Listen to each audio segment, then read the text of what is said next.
So today we've had a big thing delivered in a small package. And no, it's not me, I'm here every day. We have a 2007 Mini Cooper supercharged convertible. For those of you that don't know, this is essentially a supercharged go-kart with a cover on it. And as you can see, the wheels go all the way to the four corners, meaning the stance and how low it is to the ground, it's virtually impossible to flip over unless I would reach over and flip it over. So the current owner of this car has actually bought it as is. Now, for the most part, it's in pretty good shape. There's a couple of little minor scrapes and bruises, like the driver's side window, it doesn't operate. We got to put one of those in. And if you see on the driver's side, the rear tail light, the previous owner actually has bumped it. So what we're gonna do is we're gonna actually wheel this thing inside.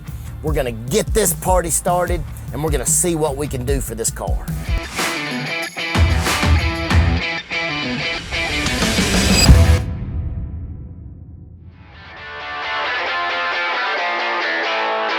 We're going to start transforming this Mini Cooper by putting it up on our lift and removing the wheels to get them thoroughly cleaned. I'm gonna spray the tire with our precision tire and rim. Then I'm gonna hit the wheel and the inside barrels with some real heavy wheel acid. Then we're gonna take a white Scotch-Brite pad to the inside barrel just to help remove some of this baked-on brake dust. Now, once all four wheels are complete, we'll shoot the tires on both sides with some tire shine.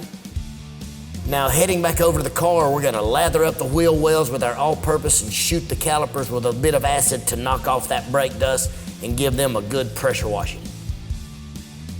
Once that is complete, we're gonna move on over to our engine bay. Now, in our engine bay, we're gonna really douse this thing up with some precision tire and rim because it's been many a time since this thing has been cleaned. We're gonna foam it with some low pH just to help break up some of the dust and the dirt. Then we're gonna take our brush. We're gonna brush around all the edges of the hood and around the edges of the engine bay. Then we're gonna thoroughly rinse it. We're gonna shine it, and there it is. Now we're on to our pre-rinse phase. So now that the greasy parts are out of the way, the paintwork and the top of this Mini are coated in all kinds of mold and organic growth. Now, to avoid causing any more damage from scrubbing the paint with all the dirt that's still attached to it, I'm gonna like to give this vehicle a very thorough pre-rinse to blast off as much of the mold and the organic growth as I can before I come in contact with the paint with a wash mitt or a brush. Now that all the pre-rinsing is done, next we're gonna hit the vehicle with some iron remover. We're gonna let it work for about 15 to 20 minutes so we can turn this beautiful paint into something extravagant. But first, we're gonna turn it a beautiful purple before we go to scrubbing off any of the mold. Now, once the iron remover is rinsed off, it's time to foam everything down and give it a good scrubbing with our microfiber mitt. Now, at this point in the process, the car is gonna be completely clean and it's gonna be ready to go on to the next phase, which is gonna be polishing the paint. You can really tell that the paint needs a lot of attention, but the owner has asked us not to compound this paint. He just wants us to make it shine just a little. Now we're gonna spray our orange body lube and we're gonna use our purple clay bar to finish off the paint decontamination before polishing the paint. So now that the car is completely decontaminated, we have dried the car off. Now we're gonna go to our one-step polishing phase. We're gonna take our flex machine with our foam pad and we're gonna add just a little bit of 3D's polish and wax, and we're gonna polish the whole outside of the car in just one step.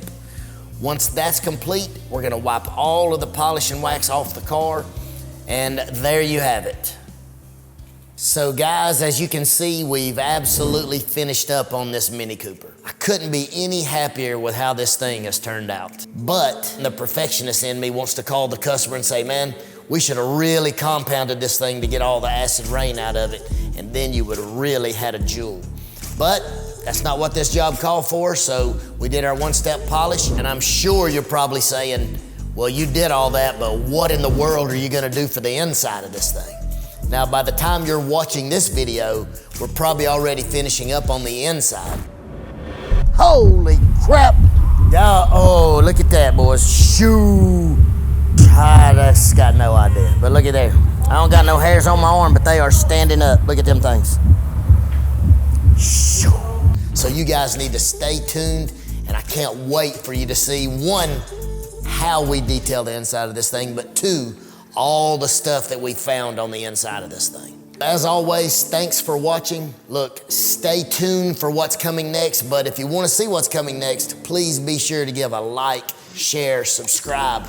Big thing is to comment. We love the comments, and we love to answer those comments. So look forward to seeing you on the next one.